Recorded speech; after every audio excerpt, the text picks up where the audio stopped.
The hidden door yielded with the hush of an acquiescent secret, and Varus let himself into the warmth of a forgotten passage. The Red Keep had 1,000 such arteries, and he knew them as other men knew the lines of their palms. He moved with practiced care along a corridor paneled in worm-eaten oak, past the faintly sweet draft that meant the kitchens lay beyond, past the colder breath of the Queen's solar shaft, until the stone narrowed and dropped and a stare broke from the dark like a memory. He could taste the salt that clung to the keep's bones. Below him, King's Landing was a sleeping animal breathing smoke and sea. He paused to listen. A guard's cough lazy, the scrape of a rat, the slow clack of a wind-tugged shingle on some roof. No warning bells, no desperate running feet. Night kept its bargain. The little bird was waiting where he had said she would be, knees up under her chin, eyes wide and black in the lamplight. She wore a boy's tunic and a girl's ribbon. There was flour on her cheek. "You came," she said, solemn as a septa. "I am a creature of my word," Varus said, smiling with his eyes. "Have you slept? I kept watch for you." She offered him a twist of paper. "From the baker. He says the sugar's dear, so I shouldn't eat it, but I had to taste one to know if it was poison. It was sweet. You are a brave taster, Kessa."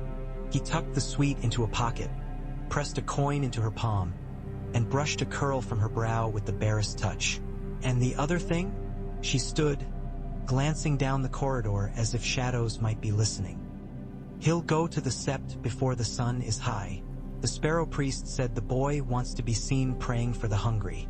Ser Pounce scratched the page he was reading.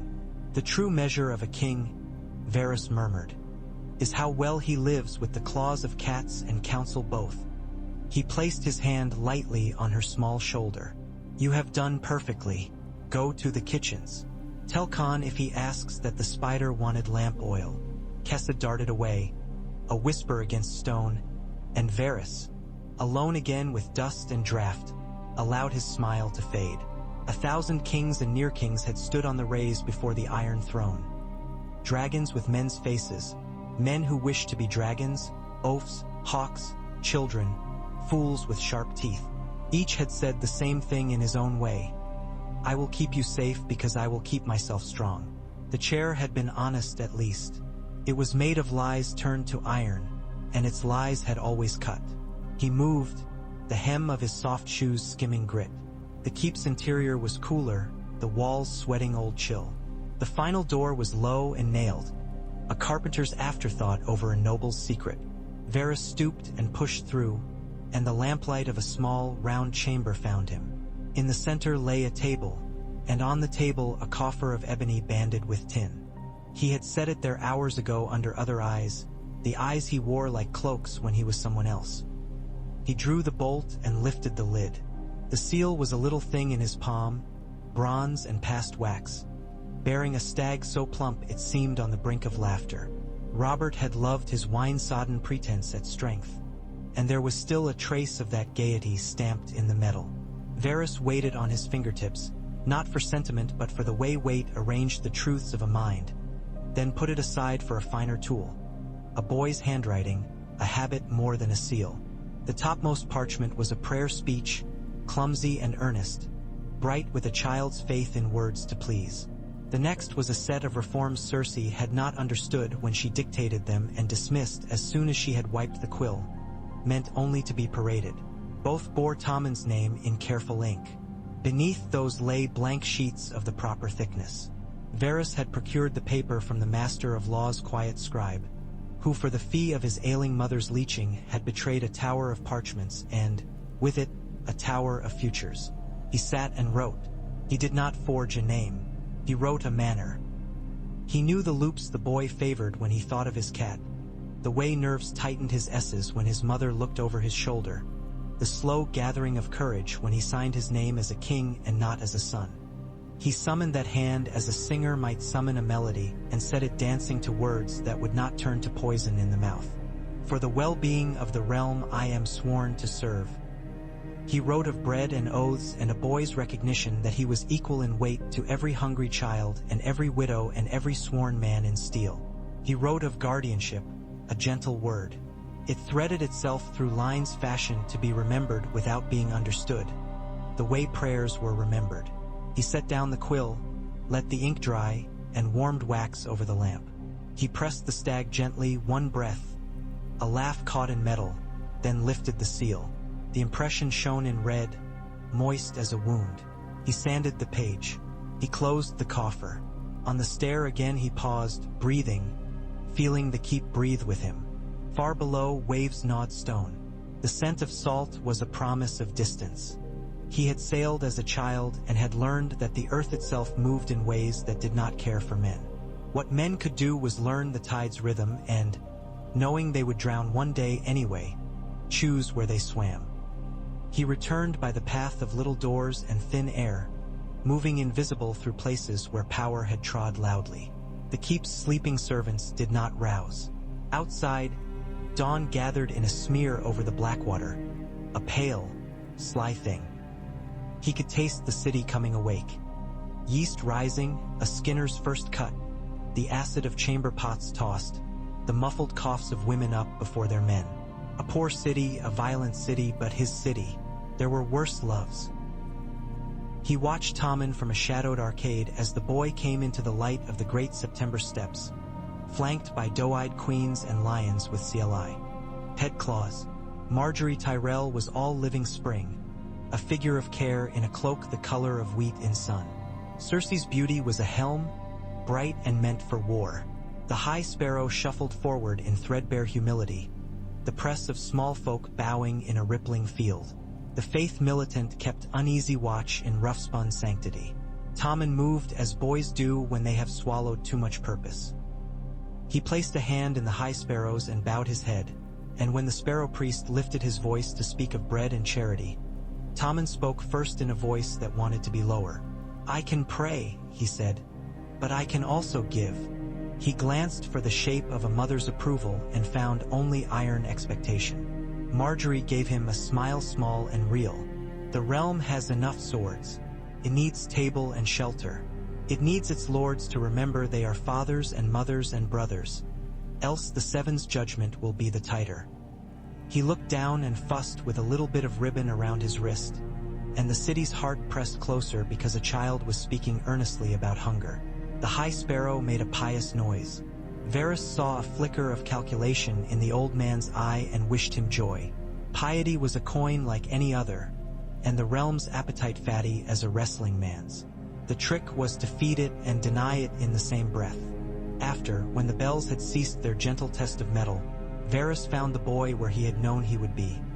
In a side yard where rose vines attempted the impossible and a cat had chosen a piece of sun the size of a hand. Tommen was alone only in the way kings were alone. A squire lingered in the corridor, pretending to watch the sky. A septa stood at a respectful remove. The boy blinked at the sun and at Ser Pounce's indifference. "Your Grace," Varys said, emerging as if from nothing. The child did not start. Varys had often admired his slight lack of terror. "Are you with the faith again?" Tommen asked, suspicious in the way of those who have learned that kindness may be wrapped around a sting. "I am with the realm, as I have always been." Varys inclined his head, not low enough to seem coy. "Sometimes the realm wears cassocks, sometimes wool, sometimes scale, sometimes teeth." Tommen scowled at his lap. "Mother says you are a liar and a rat. Both excellent creatures in a siege," Varys said. "One knows where food is hidden, the other survives." Ser Pounce, offended by the sun's moving, rolled to his other side and blinked languidly. Tommen's fingers hovered above the cat's ribs. "Lord Varys," he said softly, "I don't like when people call me brave when I read to hungry men. I like reading to them. It makes me feel like when I get a question right, but they always look at me the way mother looks at wine. Thirsty," Varys's head tipped, "or worshipful, like they've decided I taste good." The boy's mouth trembled and then solidified. "Do you think I am a good king, Lord Varys?" "I think you will be remembered as a kind one," Varys said, and the truth in that was stone enough to build upon. "But I think kindness has a way of breaking its toes on chairs." Tommen frowned. "Chairs? A particular chair. Varus let his gaze drift as if embarrassed by his own fancy. The iron throne is very heavy, your grace. It drags men toward it. When they try to stand, it claws. Tommen scratched Ser Pounce between the ears. The cat decided not to maul him and endured. It hurts, mother. It hurts everyone, Varus said, and knew then that the boy had heard the right words in the September. Would you sign something if it would make the chair less sharp? Tommen blinked at him, calm as a kitten that did not know it would someday be a great lazy cat. If you and the High Septon and Marjorie said it was a good thing. He glanced down. And if Ser Pounce liked it. We must never govern against Ser Pounce's council. That evening the small council met in a room that had never been properly renamed. The Chamber of the Hand with its long table and long ghosts. Cersei came shining with hurt pride and wine in her blood. Mace Tyrell arrived with his collar full of roses and accomplishment. Harry's SWYFT sweated politely into his wig. Qyburn smiled as if at a charming corpse. Orton Merryweather made agreeable noises. Lord Haleen the pyromancer fussed with a ring and said nothing. They had gathered for a discussion of tithes and trials and how humiliation might be made perfumed. Varys, who was not there, had never been more present. He had planted questions in the mouths of men who had never enjoyed words, and they asked them now, puzzled by their own eloquence. Why the faith militant had been allowed the swords of righteousness when the city needed steel for its own watch. Why the river gates were taking coin from barges twice. Why the Tyrell's ships guarded ships sworn to the crown, as if the Reach were a separate kingdom. Why the debt had more heads than a hydra and what the Iron Bank wanted precisely. Terms, Qyburn said, pleased. Interest. Flesh if they are honest. Honest. Cersei's lip curled. They are Bravosi. They speak in numbers because they have no gods. They do. Mace Tyrell mopped his brow. They have a god of faces or coins or what have you. It amounts to the same thing in the end. Varys's question, in the mouth of the king's chancellor, struck its note precisely then. If the king vowed to hold the keep as a steward for the realm until his majority, to ensure sobriety of policy and bread, to accept a regency of the part of the kingdoms representing their people's needs, would the bank look with favor upon such prudence? Silence pooled. Cersei turned to Harry's SWYFT as if his jowls had betrayed her. What? She said carefully. Did you just say? SWFT swallowed. It came to me when I saw his grace this morning. He lied badly. He is a boy and the people are hungry and the gods. The gods, Cersei said, do not balance lead. Chairs. They balance scales, the High Sparrow said from the doorway, and everyone rose as if on a single rope. He entered without a herald and brought the smell of ordinary bread with him, a smell that made the richest men in the realm feel they were lacking. He spoke softly and it carried. I saw a child kneel to the seven as if to kneel to every widow's want and every orphan's sleeping place. He is meek where his mother is not. That is a king to be guarded, not sharpened. A regency of the kingdoms, if defined in godly terms, would put walls around him so that sin's arrows cannot find him so easily. And who, Cersei asked, defines godly terms? The gods, the High Sparrow said. And their interpreter? I am a poor man, he said with a movement that was not quite a shrug. But I read, I listen, and more, the people read and the people listen.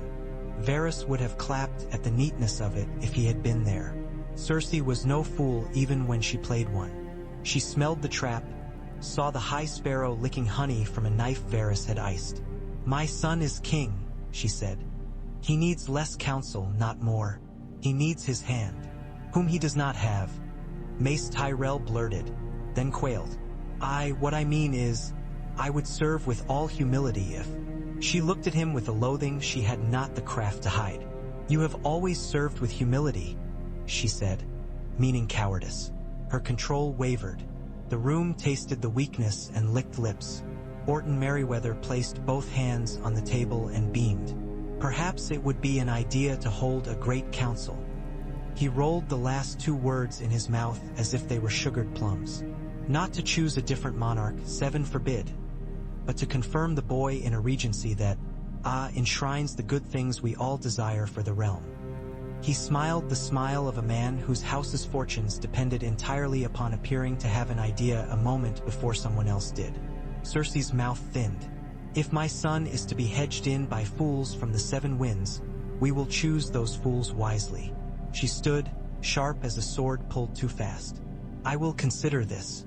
Ask the lords to prepare their banners. If we are to hold a council, it will be on my ground. After she was gone, Qyburn did not even pretend not to be delighted. We will need to remove certain rot to ensure the council's health, he murmured to Orton, and to anyone whose appetite ran towards surgical metaphors. Bad flesh, bad blood, bad minds. The city has more of all 3 than her drains can take. The High Sparrow graced the table with a smile that was not a smile. She will try to make this her pageant, he said. The 7 have seen many pageants. They tire of blood whose only purpose is to wet banners. Mace Tyrell cleared his throat. A great council is a serious matter. I suggest we host it, of course, at the Dragon Pit perhaps, owing to its, history. He looked to Orton as if for praise. We can put on a splendid show for the small folk. Not a show, the Sparrow said, and his eyes were not gentle now. Bread. Varys, listening through a lattice where the light made a honeycomb of power, closed his eyes. Bread, yes, and a table where no chair towered. It would have to be built before the show began. He had the lumber. He needed time. He took it. He peeled it from minutes like a patient man taking fruit from a branch stubborn with knots. The Golden Cloaks were a ship that could be turned given enough rope. Their officers were men who lived within the city and who did not need to be told their wives could not afford eels. Varys leaned on the ones who had sons and on the ones who had gambling debts and on the ones who had quietly good hearts. He found 5 key men and made them 10 by conversation, then 20 by embarrassment, then 30 by the sudden stunning realization in a barracks that 100 men agreed on one thing. The throne, that sword-snarled chair that cut when you sat, had nothing to do with their wives' milk.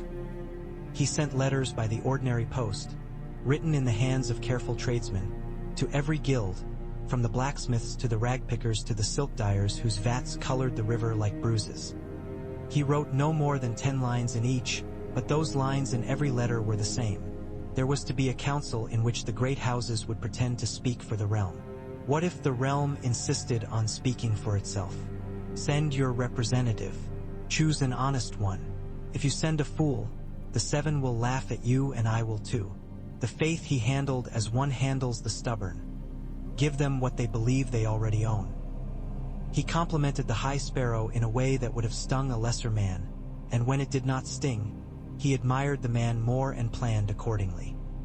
He found 3 septas of rigid mind and fed them rumors until their rigidity turned them into pillars he could confidently lean against.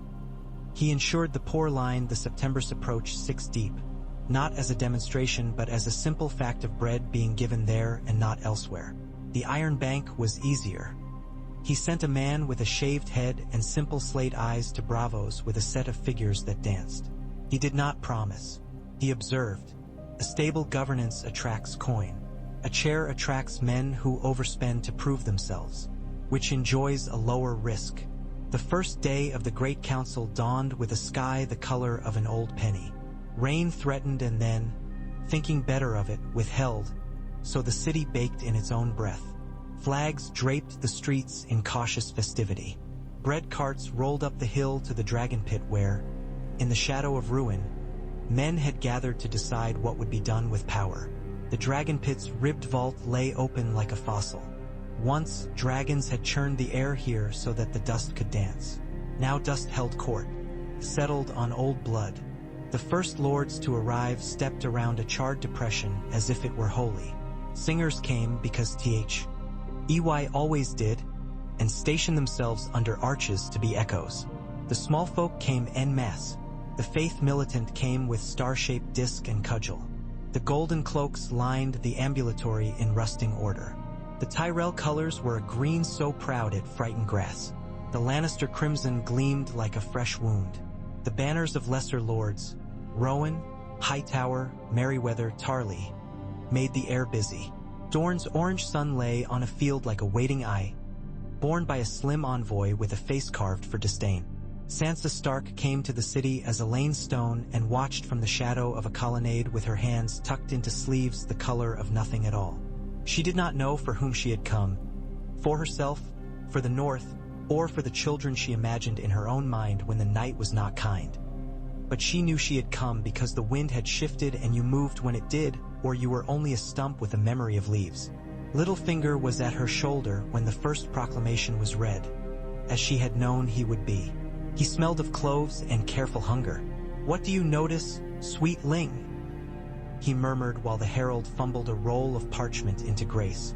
"The table," she said. It sat below the tiers of noble benches, a round slab of oak on a carpenter's pride of trestles, low enough that men would have to meet eyes even if they wanted to look down. No raised dais, no armchair. The center was a gap. "There is no high seat. How brave of our spider," Littlefinger said, amused. "To propose a feast without a head." The herald, a fellow made bold by borrowed verbs, called the thing what it had to be called to survive its first hour, a regency.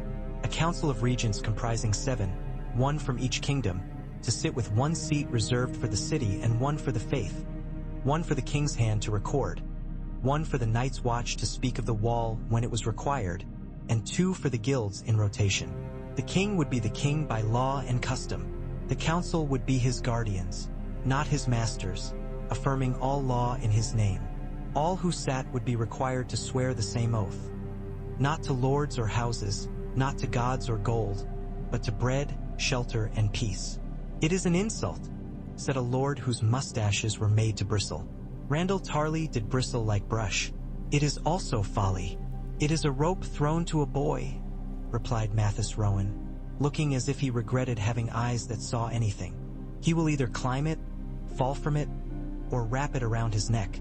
That depends on the men holding the rope." The High Sparrow stepped forward then and lifted a hand. "This rope," he said mildly, "is also bound round your wrists as it should be." Cersei Lannister entered with her son at that moment, and the dragon pit changed its breathing. She had chosen a gown of hammered gold that caught and threw the dull light in 1,000 coins. She wore her hair like a warning. At her side Tommen was dressed in something gentler, lamb's wool turned into dignity, a crown sitting as carefully as a glass cup on his curls. The small folk murmured for him, not loud but honest, and it ached in Varys's chest where he waited at the edge behind a linen drop. His role the same as always. The omission, the silence that shaped what was said. Cersei did not speak first. She let the room savor her anger, then took Tommen's hand and guided him forward like a mother teaching a boy to walk and a queen teaching a man to perform. "My son will keep his vow," she announced. "He will be guarded by your father's wisdom and your house's loyalty. He will be defended by your swords." She let her eyes slide across the Tyrell banner like a knife slipping over fat. "He will rule when he is ripe to do so, and you will not climb on his shoulders to peep at the view." The High Sparrow bowed. The faith's representative took his place. A guildsman with dye-stained hands took the city's. The Night's Watch seat remained empty for now with a stave laid across it like a promise. The lords argued in elegant degrees as points became words and words became votes. The voices of lesser houses surprised themselves by matching the timbre of great ones. The singers in the arches learned the new note. Varys, when he came as a scribe. He moved parchment. He took down oaths. He did not speak except to correct a line that had been misread, so that it would not embarrass the reader later. When the first day closed on oaths spoken and not yet met, he returned to his round chamber and sat without lamp, thinking the council would live if it tasted its first crisis not as a test, but as a duty. Crisis, obliging as a friend who cannot help bringing wine, found them before the ink dried on the first list of names. The first bread cart overturned on Hook Alley. It was an accident. The wheel caught a rut. Dough tumbled and beggars fell over each other like dogs at a slaughterhouse door. The second cart overturned because men had seen bread tumbling and had thought they would help it tumble more. The third went over because once a thing begins to fall in King's Landing, it is rude to keep it waiting. By the time the sun peeled its second layer of heat from the day, the riot had the texture of a market. Shouts, bargainings, knives flashing like smiles that forgot themselves. The golden cloaks took their bribes in bread and struck their fellows with the flats of their swords. The faith militant waded in with cudgels and prayer. The Tyrells looked to their dignity and escorted their lady back to the manse as if her modesty were the only real thing the day had challenged. Varys went into the riot himself. He wore a cheap shirt and a satchel, and he tripped twice because he was not a man who could run and still breathe. He helped a woman to her feet and gave her a loaf and told her to go home and bar her door. And she called him a saint, as if saints had soft hands. He found 3 of his little birds and sent them to call 3 officers. And when those officers met him in a corner of Hook Alley that smelled of spilled vinegar and old fish, he told them to form a line, not a knot. "Let the bread line breathe," he said. "Put the slices on the paving stones. Keep your batons down except toward blades. Laugh when a child stabs you with a reed. Laugh, and it will shame the men with knives into remembering they were boys once." The line formed. There was laughing, thin as water but real. The bread redistributed the way a river finds old channels. The riot ended in a tired grumbling and a surprising amount of thank yous. When the last loaf was eaten, Varys leaned on a wall and let the sweat have him. He looked up and saw Margaery Tyrell watching him with an expression so frank, he could almost have believed she wore no paint. "You," she said, stepping down from her litter without waiting for a hand, "are the most dangerous man I have never met." "I am a humble servant," Varys said, and accepted the water her handmaid offered because humility without sense was only posture. "Do you understand what you are building?" Margaery asked, her voice pitched for him alone. "It won't belong to you once it stands. Nothing worth keeping ever does." "Good." She nodded toward the dragon pit. "The Reach will send Lord Rowan to sit. He knows law and hates spectacles. The others will send men they think they can manage. You know this. I know many things I dislike." She glanced back at her retinue, made of flowers and steel, and then forward at the city. "I want the small folk to love these sessions more than they love a wedding. Can you find me a woman from Flea Bottom who can speak in a way that men with titles hear?" "I have several," he said, and meant it. "Send me your best." She smiled. "And tell her I will have her dressed in green with thorns. It's a lesson." He watched her go and, for the first time that day, allowed himself to wonder if the city itself had grown slightly taller. Cersei did not sleep. She never had, not truly. She paced rooms with wine and words. She measured men against the shadows of men she had feared and hated and desired and murdered. She had felt the moment the day turn against her. It did so not with a roar but with a scraping of chairs. Chairs could scrape a heart raw. "The High Sparrow will be your ruin," Qyburn said gently, placid as a butcher admiring his own handwork. "And the spider behind him." She flung the goblet. It missed him and struck the hearth. Wine hissed on heat like a small curse. "Find me men who are not tired," she said. "Find me men without pity. Find me the ones who want the old days." "The old days are a trick light plays," Qyburn replied. "But there are always men who see it." At dawn, the Queen Regent sent a messenger to the Alchemists' Guild. The message was not subtle. She wanted a demonstration. Lord Haleen, dutiful and humming with the pride alchemists allowed themselves like timid bees, arranged his apparatus in a quiet yard of the keep where the stones remembered fire. Cersei watched with a cold hunger. Qyburn smiled. A small pot of wildfire hissed in its jar, viscous as envy. A wick lowered. A high tremor, a child's whine, and then the air shrieked and the flame crushed itself into green. The stone of the yard remembered dragonfire with a longing that made it crack. Cersei's face was an altar for that light. "It burns," she said. "It obeys the faithful hand," Haleen replied. "Put 10 jars under the steps to the pit," Cersei said. "If the council will not obey the king, it will obey where they sit." He was too dense for the poetry of that to trouble him. 10 jars, he murmured, busy already with the arithmetic of glory. Qyburn watched the queen and weighed the risks. "Green fire frightens lords," he observed. "It does not sway them." "Fear is sway," Cersei said.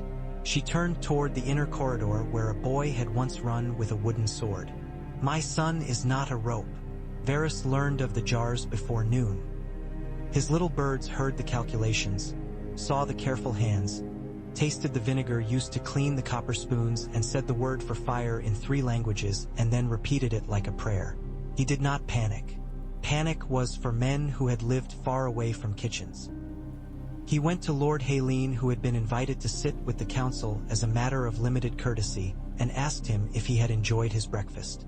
He asked him how he had learned his letters. He asked him if he had ever burned his own fingers as a boy and if he had sucked on them like a girl.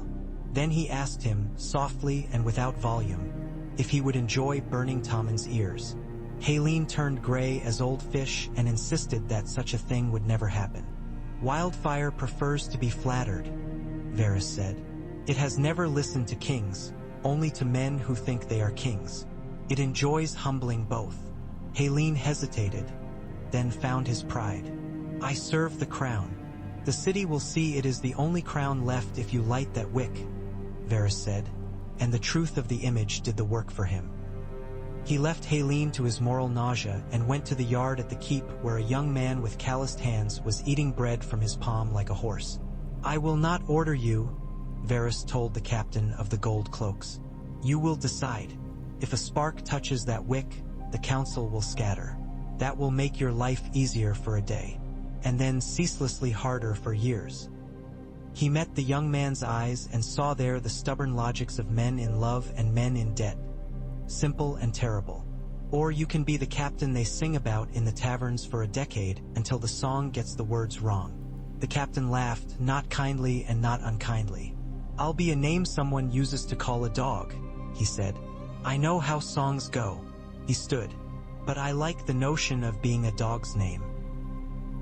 He went to the dragon pit with his men and their buckets.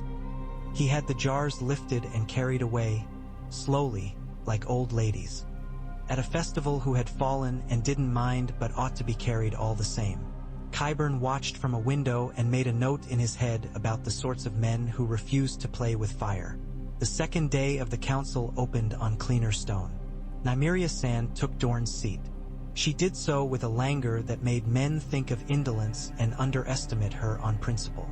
She wore orange not because it suited her, though it did, but because it drew the eye in this city of brick and bruises. When she spoke, she did so lazily, as if conversation had not occurred to her until just then. Varys, who had listened to too many voices to be surprised by any anymore, allowed himself a private thrill.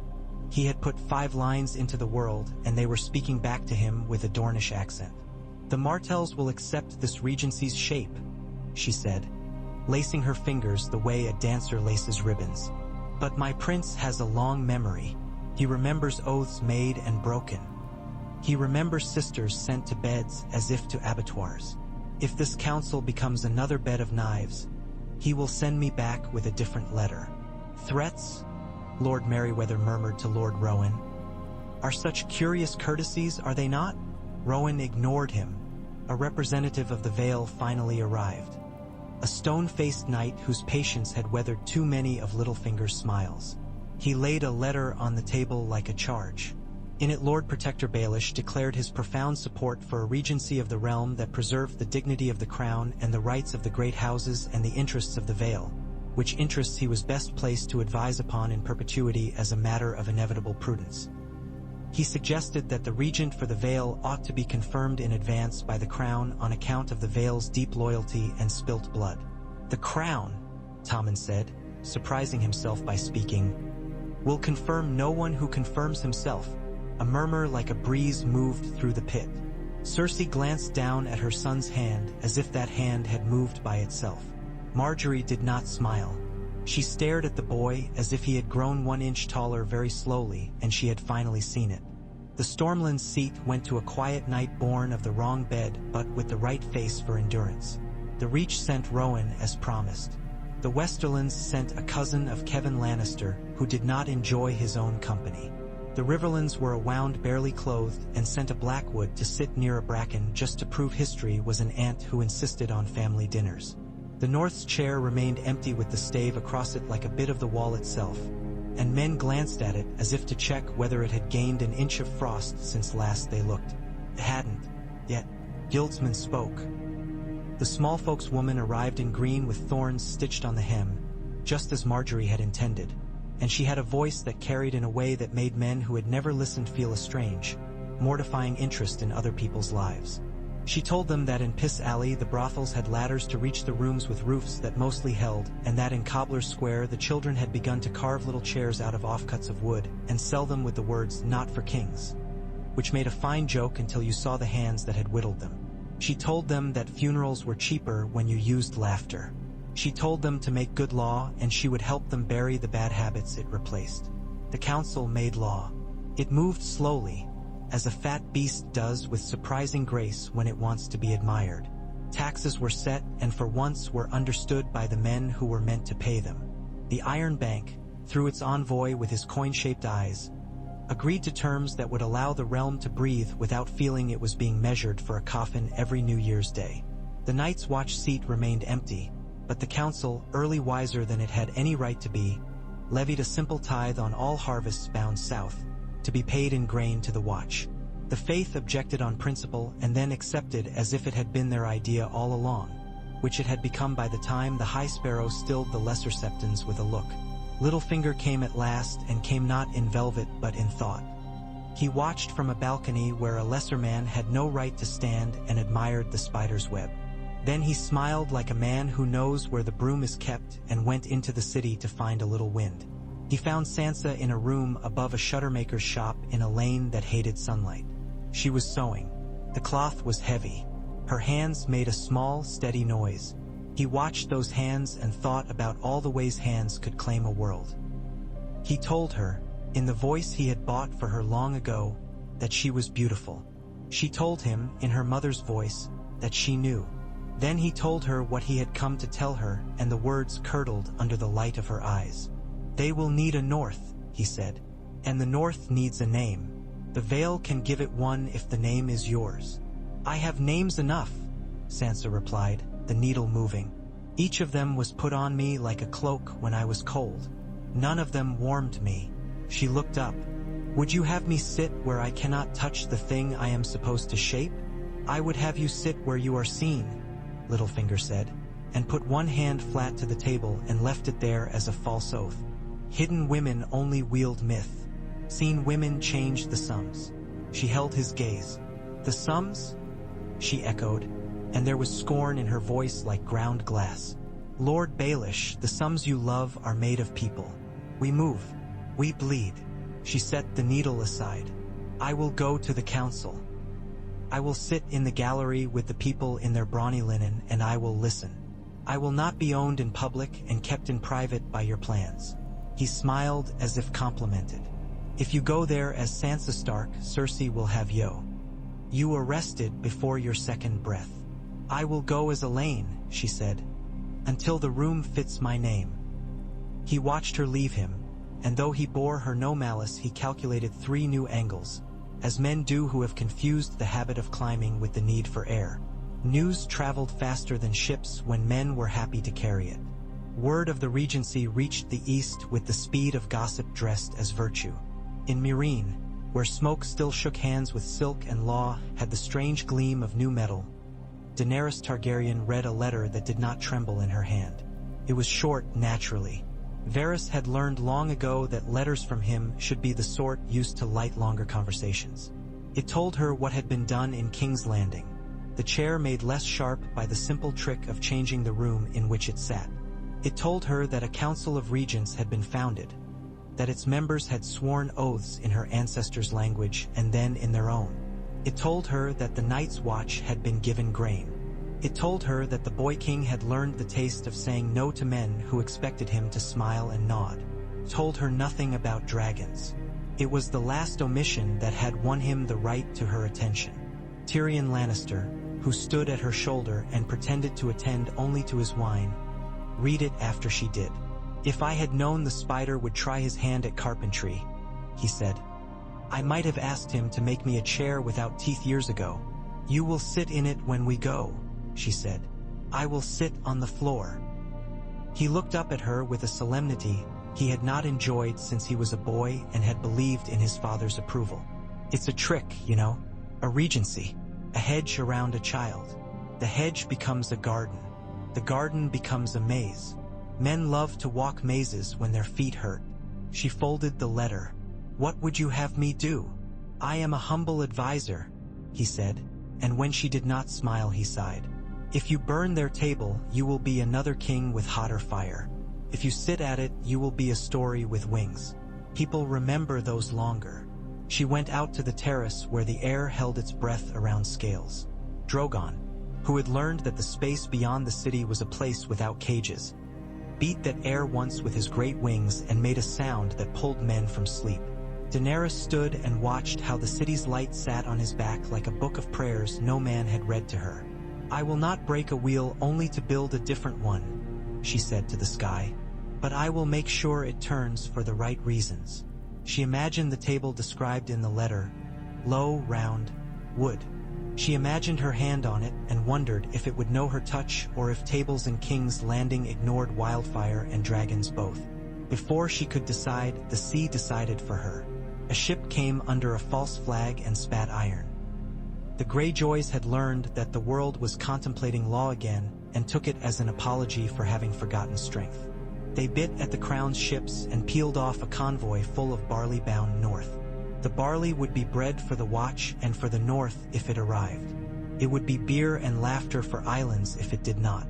The council met an hour before dawn.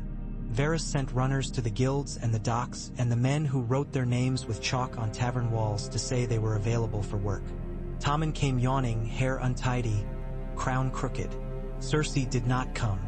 Marjorie came, face scrubbed clean of every ounce of court. This is where we will learn if we are a story or a structure, Lord Rowan said to no one in particular. We have no fleet, the Blackwood observed as if remarking on the weather. We have a small number of ships that belong to other men. We have a man those men will follow, the captain of the Gold Cloaks said. He looked as if he had not yet become a dog's name but would bear it when he did. Ser Garland Tyrell commands the Mander now and will command our ships if we ask with the right words. Marjorie nodded. He will sail, she said without hesitation. And he will bring the red wines.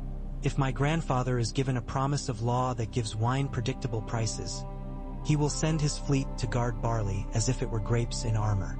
The Iron Bank's envoy lifted an eyebrow that contained more coin than most men's coffers. The red wines are mercantile. So are we all, Nymeria Sand said, amused. We sell our dreams for the price of the morning and hope the buyer doesn't haggle too well. Write the promise, Marjorie said to Varys. Write it in the words men can quote in anger later if we fail them. I will sign my name beneath it. So will the council. She turned to Tommen, who blinked himself awake. So will the king. Tommen straightened with an effort. Yes, he said. I like barley. Nymeria threw back her head and laughed. There. Honesty enough to float a fleet. She looked over the table. Dorne will not sail in the king's service without a new oath given regarding old blood. Write that too, Rowan said quietly to Varys. Varys's hand moved. The words were simple. He found the right simple words by thinking of kitchens and of how flour took water and made bread when handled by someone who knew dough and not by someone who had a poet's opinions about it. The promise went out on parchment wrapped in oiled cloth. So did messages to men who had not expected to be remembered, and those men turned out to be good with knots and with truth. Garland Tyrell sailed with red wine colors companionably arrogant at his side, and together they met the Greyjoys under a sky as clean as a blade. It was not a great battle by the standards of songs. It lacked the decisive terror of dragons and the thick oil of betrayal. It featured honest men doing clever things with wind and rudder and the sort of bravery that rarely catches a bard's ear. They saved the barley. They killed 50 men who would Ave grown old and mean and were now only dead. They left 3 longships burning because fires at sea are reminders that go home with men in their lungs. They took a banner and cut from it the eye that had watched too many shores with arrogance. Back in the dragon pit, the council received the news in an exhale they had not known they were holding. Good, Tommen said with a child's directness. Good. Circe arrived late and with a face that would have broken if a man had touched it with kindness. She looked at the men and women seated where she had once sat alone upon a height and saw only absence. Absence of power, absence of the particular sweetness that came with being obeyed not because of the rightness of one's words but because of the curve of one's voice. "You have made a hedge," she said to them, no ceremony. "See that it keeps not only the wolves out but the lions in. See that it keeps the child safe from the gardener's knives." She looked at Varus then and let him see her hate, which was as pure as anything he had ever admired. "I know what you are," she told him. "And I know what you are," he said softly. "Neither of us is very interesting up close." She laughed, bitter as brine, and stepped back. And if she had held wildfire in a jar in that moment, he would not have been entirely sure she would not have smashed it on her own feet. After the fleet, after the barley, a rhythm began. It had a rough meter and no expected rhyme. The council sat. The guilds sent better men and better women because you always send your second best first. The Night's Watch sent a grizzled knight with eyes the shade of old iron to say the snows had begun to lay a little earlier than they used to and the men were less inclined to gather around the fire because they felt watched. He did not elaborate. He did not need to. The council authorized more grain and, without speeches, torches for the sentry walks. The Iron Bank advanced coin to rebuild the granaries at Salt Pans. It did so because coin likes to be warm as much as men do. Sansa, still a lane to the city, sat in the gallery in brown and listened. She watched the way men's hands moved when they were lying and when they were not. She watched how the small folk woman in green learned to control a room not by raising her voice but by laying it down and forcing men to come to it. She watched Varus move parchment as if he were arranging plates at a poor man's feast where everyone must have his slice. At night she walked with the wind off the river cool on her face and remembered the old table where she had once sat watching a king throw knives at servants. She breathed and let her breath be her own. Littlefinger did not bother with seduction now. He set about the work of a saboteur who intends to inherit and was shocked, in his marrow, to find that inheritance might have to come in the boring form of maintaining a thing. He bribed and was rebuffed politely by men who said the same thing. The council paid them already, in coin or bread or gossip. He whispered that a chair was a better story than a table because he preferred himself in the singular, and men frowned and asked him where, precisely, the chair would be placed, and what it would do for eels. He went to Nymeria Sand with offers and she, enjoying the way his mouth made little narrowing motions when he talked, laughed at him and suggested he do something with his fingers that was not possible. He went to the High Sparrow and found himself in a conversation about the possibility of sin, even in the making of bread, and decided he was bored. Finally he went to the captain of the Gold Cloaks, who now had a song about him where his name rhymed with dog, and found a man polishing his own meager dignity with honest rag. "We have the chance," Littlefinger said, "to make the city ours." "It is already ours," the captain said.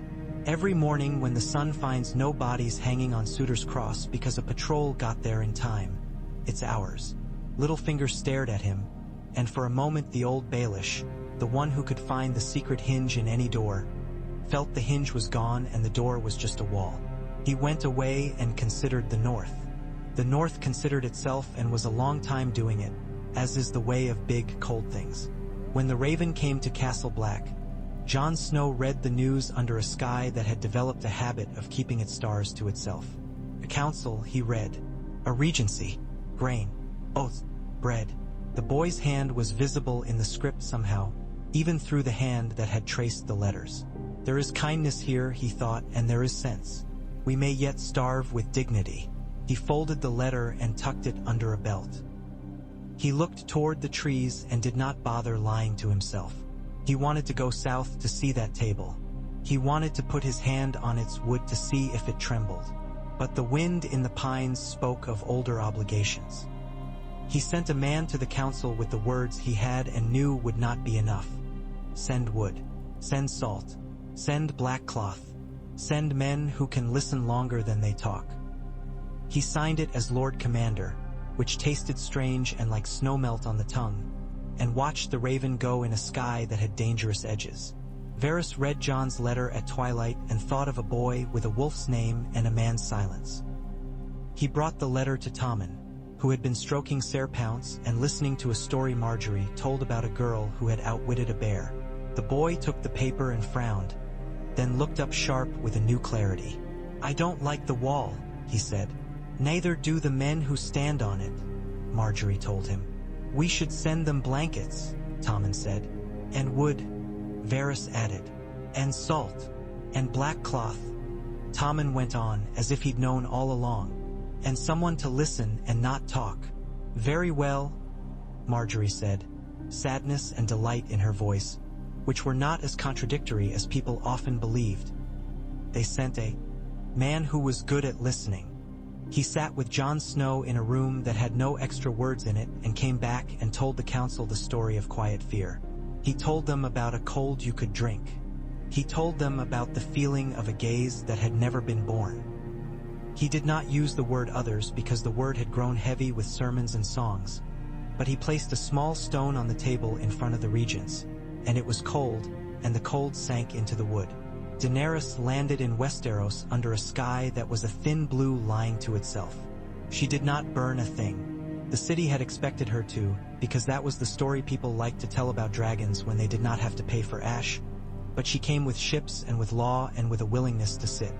She came because the letter had asked without flattery, and because a part of her had grown tired of the song that never ended unless you let it. Varys met her in the dragon pit where she had been a baby between scales and where she now was a woman with fire that walked behind her. Drogon clutched at the air and made the vault vibrate, and men who had once sneered at clever counselors found themselves not sneering at all because it's difficult to do when your bones are humming. "My lady," Varys said, and bowed low, legitimately humble for the first time in too long. "You find us in the middle of a trick." "Show me the knots," she said. He did. He showed her the oaths and the grain accounts and the reports from the north written by men who had learned that their hands remembered how to shake even when they had stopped being afraid on purpose. He showed her the promises made to Dorne and the manner in which those promises had been kept. He showed her how often men had said the words, "It depends." He showed her the lack of a chair. She put her hand on the table and felt the cold from the Night's Watch stone. "If I sit here," she asked, "what will they call me?" "Regent," Varys said. "Guardian, Counselor, Protector if we indulge old habits, Dragon if we indulge truth, perhaps simply Lady." She smiled, tiny. "That last is an old insult." "Words get tired," he said. "We can give them a bed." She sat. Men stood. The High Sparrow bowed his head and, for a moment, was a man tired of being right. The Iron Bank's envoy regarded her with arithmetic. Marjorie considered costumes for new laws. Tommen looked at her and at Drogon and then at the cat in his lap and decided they were all animals that could hurt him and wouldn't, and relaxed. Littlefinger did what little men without chairs do when the table is crowded. He tried to negotiate with the empty spaces. He found fewer than he liked. He went at last to Cersei, and there the two of them discovered a kind of friendship reserved for people who have failed at winning and refused to be contented by failing gracefully. They spoke of rooms with fewer voices and of nights with knives that removed the need for complicated mornings. They made plans. They brought wildfire to their mouths and tested its taste and did not spit it out. It was always going to end in a room without witnesses.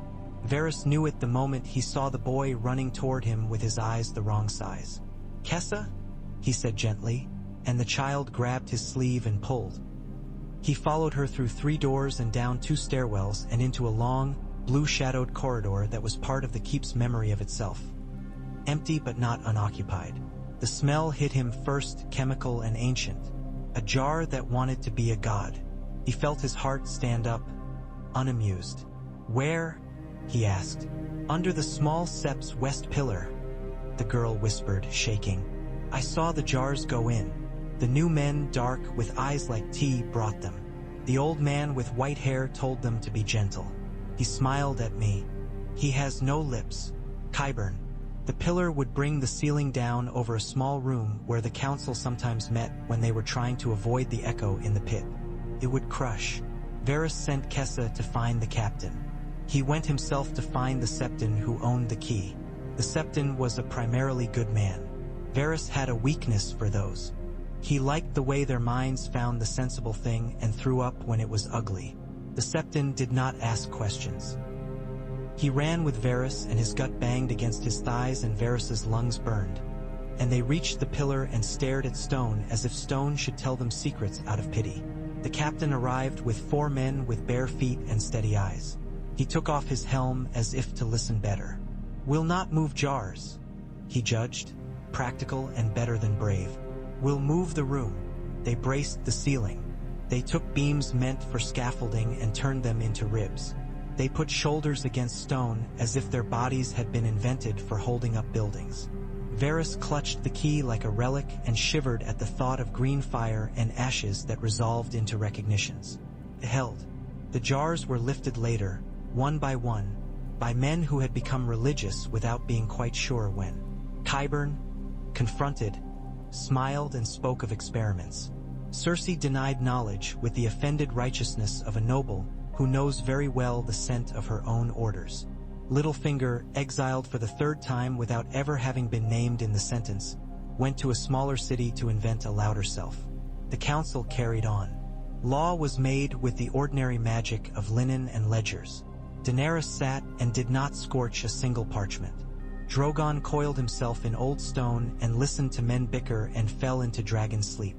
The Night's Watch sent woodcutters south to teach men how to make straighter planks, because there was pride to be had in a straight plank in a crooked world. Sansa, Elaine when necessary, stood one day and spoke and did not sit until the room had learned a new rule. That women who had survived would shape what they would, and anyone who tried to stop them would find the table H. Adelbos. Varys did not keep his own chair. He did not even keep his old rooms. In the end, he kept a key and a habit of making tea with too many leaves and a drawer full of little coins for children who did not like to be called his. When the first snow fell in King's Landing that men could remember, he stood on a parapet and watched the flakes confuse the harbor. He felt a hand on his sleeve and looked down to find Tommen. Taller now by an inch, one could not deny, squinting at the white. "Do you think it will stay?" the boy asked. "The snow? The law? The table?" Varys smiled without mockery. "All things go. Some return." Tommen nodded as if he had expected no better. "I had a dream," he said. Mother was sitting on a small chair, not the big one, and she was smiling at Ser Pounce, who was much too big for her lap. She wasn't angry. Is that possible? Anything is, in dreams. Varys lifted his face to the snow. It melted against his skin like small refusals softened. "In waking, I have found anger to be a stubborn weed. But we have better gardeners now. Will you always be here?" Tommen asked. "I will be where the cupboard is, opening it," Varys said. "Sometimes that is here. Sometimes it is elsewhere." "Don't go," the boy said, for he was a boy still. "I go so that the door will not lock when I am absent," Varys replied. In the months that followed, the realm learned a new choreography. Riders carried law and had their own beds when they returned. Fewer slept on dirt. Judges with sandals went to villages that had not seen a banner and returned with stories that were not tragedies. The Iron Bank made less profit than it might have wished and more than most would consider decent. The Faith performed fewer public floggings and more baptisms. The Tyrells discovered that influence spent on bread bought loyalty more durable than the kind purchased with levies. Dorne discovered it enjoyed the sensation of grudges cooling in sunlight. The North discovered that men down south could be taught to send wood that did not warp on arrival. Daenerys flew north once and saw the wall, and Drogon hissed low in his throat as if recognizing a serpent asleep beneath the earth.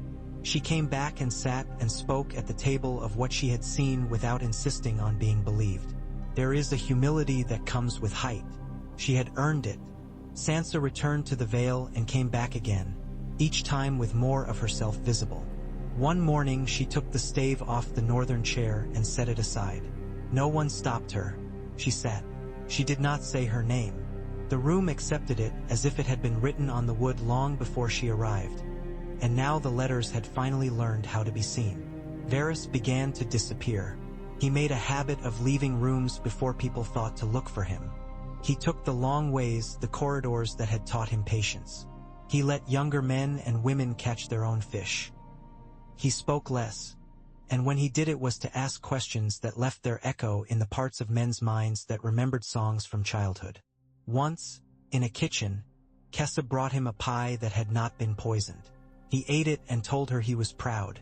She looked at him with proprietorial affection and told him, severe, that his boots were bad. He promised to fix them and did not because the squeak had become the way he reminded himself he still had weight. He went one evening to a chamber where he had once sat alone with ledgers. The table was the same, the ledgers were gone. In their place lay a single page of parchment with 2 lines.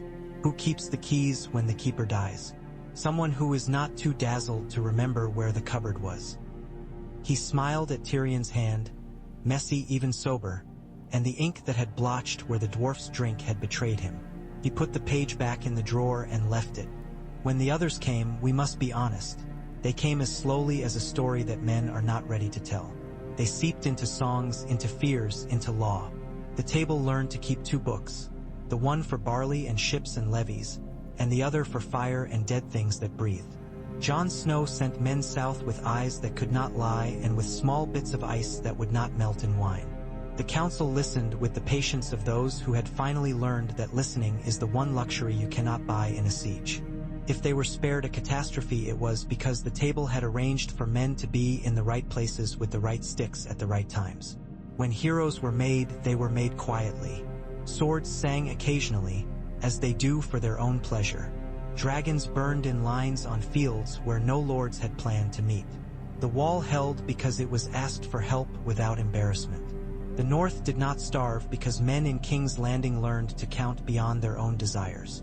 The others went away or waited or learned a new shape in which to be terrible.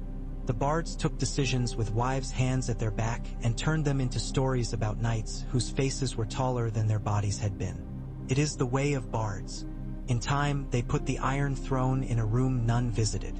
They had not melted it. It was too fine a story to dispose of so cheaply. They simply took it out of the world the way a mother takes a knife out of the room when children are playing. When occasionally a lord asked to see it, to be reminded, to feel ambitious, they brought him instead to the dragon pit and let him stand under the vault where dragons had been and where a table was.